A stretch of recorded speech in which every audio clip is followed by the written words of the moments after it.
আসসালামু আলাইকুম রহমতুল্লাহ। প্রিয় বন্ধুরা, স্ক্রিনে আপনারা দেখতে পাচ্ছেন কিশোরগঞ্জে জামাতের প্রার্থী হলেন সাবেক রাষ্ট্রপতির শ্যালক রাষ্ট্রপতি হামিদ। তার শ্যালক বাংলাদেশ জামাত ইসলামের একজন প্রার্থী হয়েছেন।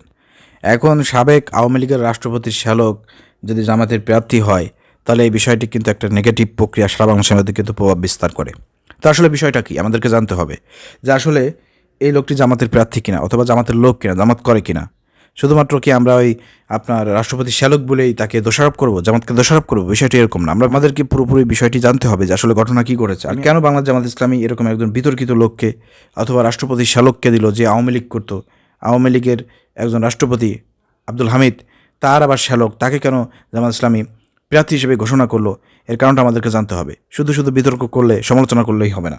আগামী সংসদ নির্বাচনের জন্য কিশোরগঞ্জ ৩, করিমগঞ্জ, তারাইল আসনে বাংলাদেশ জামাত ইসলামের সম্ভাব্য প্রার্থী নির্বাচিত হয়েছেন সাবেক রাষ্ট্রপতি আব্দুল হামিদের শ্যালক কর্নেল অব professor doctor Jihad Khan. Colonel অব প্রফেসর ডক্টর জিহাদ খান বাংলাদেশ জামাত ইসলামের মজলিসের শুরা সদস্য। চিন্তা করছেন? আরে মিয়া, কোথায় আব্দুল হামিদ তার শ্যালক? ওই হিসাবে তো ধরলে হবে না। এখানে বুঝতে হবে এই ব্যক্তি কর্নেল অবসরপ্রাপ্ত প্রফেসর ডক্টর জিহাদ খান, তিনি বাংলাদেশ জামাত ইসলামের এমন একজন বড় মাপের নেতা। বাংলাদেশ জামাত ইসলামের তৃণমূল থেকে কাজ করতে করতে করতে করতে তিনি এমন পর্যায়ে উঠে এসেছেন যে বর্তমান তিনি জামাত ইসলামের মজলিসের শুরা সদস্য। যে মজলিসের শুরা সদস্যের মাধ্যমে আমিরে জামাত নির্বাচন হয়, যে মজলিসের শুরা সদস্যের মাধ্যমে বিভিন্ন সময় বিভিন্ন সিদ্ধান্ত পরামর্শের ভিত্তিতে করা হয়, সেই মজলিসের শুরা সদস্যের একজন সদস্য। চিন্তা করে দেখেন, এইটা আপনাকে হিসাব করতে হবে। এটা তো মিডিয়া ফোকাস করবে না। মিডিয়া ফোকাস করবে না যে সে জামাত ইসলামের মজলিসের শুরা সদস্যের একজন সদস্য, এটা ফোকাস করবে না। কারণ এটা ফোকাস করলে পরে তো সবাই জানেই গেল, তখন তার সংবাদপত্র পড়ার কোনো কারণ নাই মানুষের, এবং এটা নিয়ে বিতর্ক হবে না, তাই না? তো এই জন্য তারা লাগছে যে আপনার আব্দুল হামিদ খান রাষ্ট্রপতির শ্যালক, যাতে এটা নিয়ে অনেক বিতর্ক হয়, মানুষ যাতে ভুল বোঝে। তো সংবাদ মাধ্যমের কাজ এটাই, বিভিন্নভাবে উল্টোপাল্টা নিউজ করবে, উল্টোপাল্টা ক্যাপশন দিয়ে আর টাকা কামাই করবে, এটাই তাদের ধান্দা। তো এখন আপনারা বুঝতে পারলেন যে তিনি হচ্ছেন বাংলাদেশ জামাত ইসলামের মজলিসের শুরা সদস্য। তিনি বর্তমানে ইবনে সিনা হসপিটালে কার্ডিওলজিস্ট হিসেবে কর্মরত আছেন। বাংলাদেশের সবচেয়ে বড় হসপিটাল, সুনামধন্য হসপিটাল ইবনে সিনা হসপিটালের একজন কার্ডিওলজিস্ট হিসেবে কর্মরত আছেন।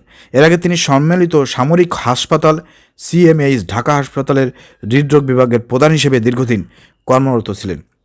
কর্নেল অবসরপ্রাপ্ত প্রফেসর ডক্টর জিহাদ খান দুইবারের রাষ্ট্রপতি আব্দুল হামিদের শ্যালক।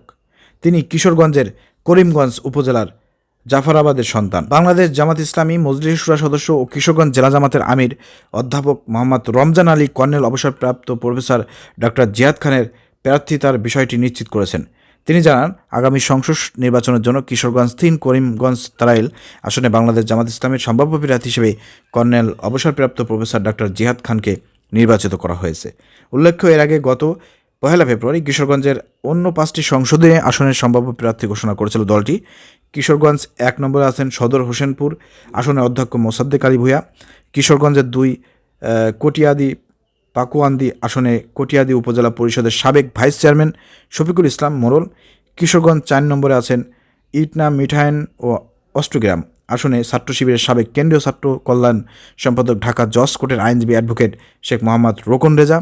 কিশোরগঞ্জ 5-এ আছেন নিকলি বাজিতপুর আসনে কিশোরগঞ্জ জেলা জামাত ইসলামের আমির অধ্যাপক মোহাম্মদ রমজান আলী ও কিশোরগঞ্জ 6 নম্বরে ভৈরব কুলিয়ারচর আসনে ভৈরব উপজেলা জামাত ইসলামের আমির মাওলানা কবির হুসাইন।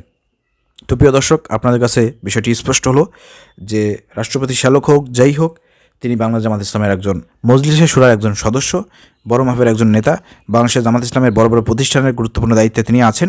অর্থাৎ দল মনে করেছে এই ধরনের যোগ্য, শিক্ষিত, এই ধরনের ব্যক্তিকে কিশোরগঞ্জের এই আসনে তাকে প্রার্থী হিসেবে দেওয়া হবে, এই জন্য তাকে সেখানে দেওয়া হয়েছে। অর্থাৎ এটা নিয়ে বিতর্ক কিছু না যে তিনি সাবেক রাষ্ট্রপতি আব্দুল হামিদের শ্যালক।